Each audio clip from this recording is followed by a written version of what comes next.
Então vamos lá, gente. A tão aguardada resenha que muitos de vocês estavam me pedindo pra fazer, porque vocês querem minha opinião sobre Bound by Blood, a antologia que a Cora lançou agora em dezembro.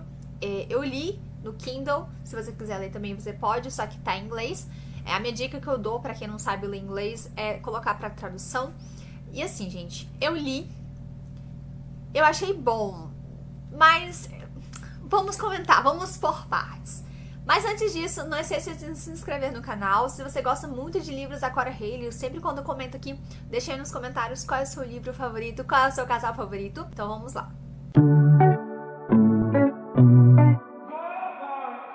Quando eu descobri que a Cora ia fazer essa antologia, eu fiquei muito feliz, porque ela ia dar destaque para os personagens que nem mais apareciam, tipo Gianna e Matthew, Liliane Romero, que é aqueles protagonistas que eu gostei muito, mas que infelizmente ela pouco dava destaque. Ela sempre focou muito na Arya e no Luca e no Dante e na Valentina. Então a antologia foi justamente para isso, para mostrar um pouco mais sobre esses casais. Mas infelizmente ela trouxe alguns de mais e outros de menos. O primeiro conto é um conto super aleatório da academia, onde a Arya vai ter uma sessão meio sexual ali com o Luca. Basicamente isso, não tem nada demais o conto, então achei ok. O segundo conto, ele já é sobre o primeiro aniversário do Amo. Na verdade, ele vai falar um pouco mais sobre como a Arya e o Lucas se planejaram para ter o segundo filho, já que o primeiro não foi planejado e teve toda aquela questão ali com a Marcella. Então, eles meio que conversam sobre a vontade da Arya de ter outro filho, e eles tentam, então, ter esse filho até que eles tenham o Amo. Então, é basicamente um livro focado mais no nascimento das crianças, né? Porque é basicamente isso. Eu acredito que a Cora, ela não tem mais o que escrever sobre a família, além dos filhos, sabe? Eu acho que toda a história dos boss, do consigliere, que ela poderia ter entregado, ela já entregou. Então, eu acredito que não teremos mais livros da Burning Blood, apenas os livros dos filhos ou de algum underboss que ela queira comentar. E aí nós temos um conto que foi muito interessante, onde ela apresenta o Mauro. Ele é o underboss ali de Connecticut, eu acho. Eu não lembro se é isso, gente, ou é Cincinnati. Se você leu, me conta nos comentários qual é o território que o Mauro domina, porque eu não lembro o nome.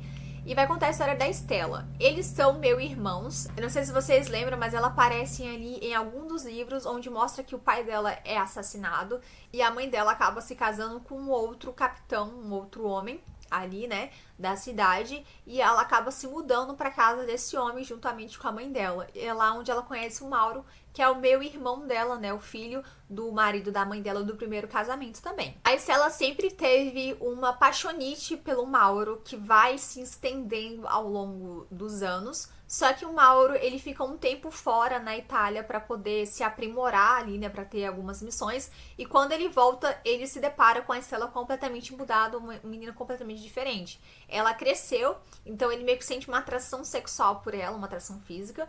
Só que como ela é meio irmã dele e eles não podem se envolver de jeito nenhum, ele nunca pensou em avançar essa linha. Mas no aniversário dela, de 18 anos, a Stella e o Mauro acabam ficando sozinhos na casa, justamente porque a mãe e o pai dele vão viajar com os outros filhos do casal, e acabam que eles são atacados por um inimigo que a gente não sabe exatamente quem é, se é a Bratva ou se é a Chicago.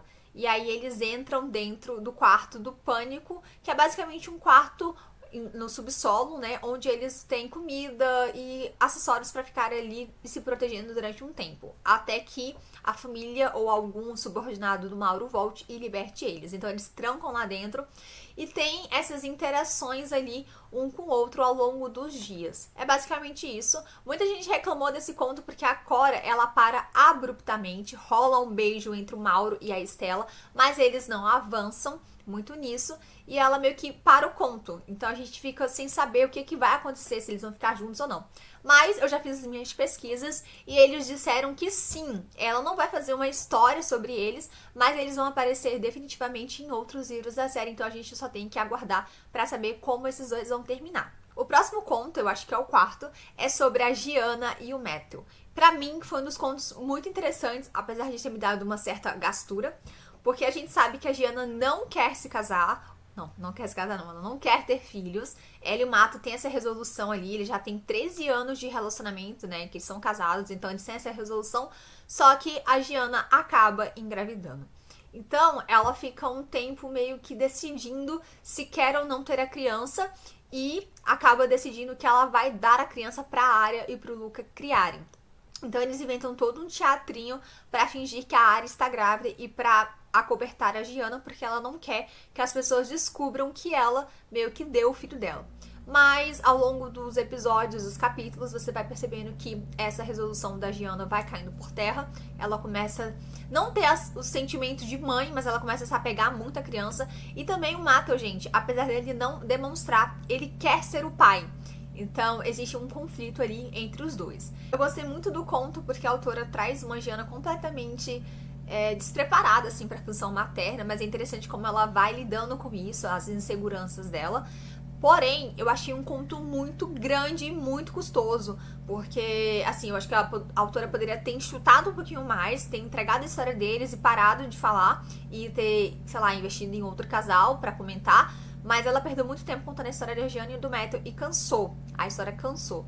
Mas foi um conto ok, eu gostei bastante, e se vocês estão curiosos pra saber o nome da filhinha do Matthew e da Gianna, o nome dela é Isabela, tá bom? Eu já vou dar esse spoiler. E vamos então para os dois últimos contos, que é o Romero e Lily. O Romero e Lily é basicamente o primeiro filho que eles têm, que é a Sarah. A Liliana descobre que está grávida e mostra pro Romero essa conclusão que ela chegou. E aí eles têm então o primeiro bebê.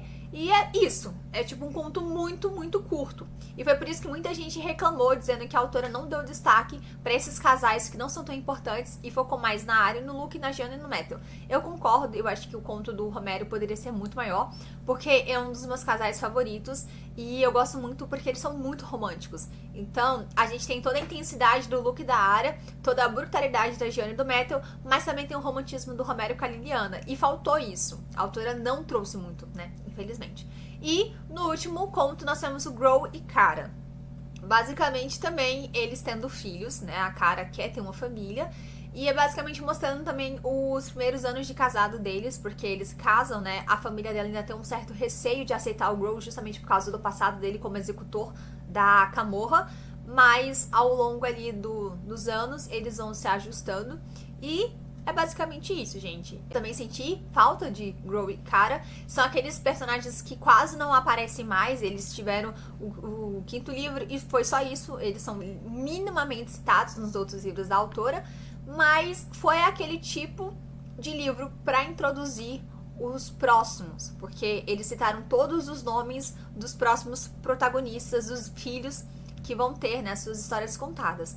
Então a minha teoria é basicamente essa. Eu acho que a autora não vai mais focar na família e nem na Chicago Outfit, até porque ela já fez muito isso. Tem, né, 7 livros só falando sobre a família e a Chicago.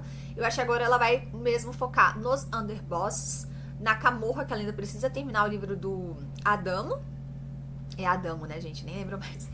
E nos filhos, né, que é basicamente o que ela tem.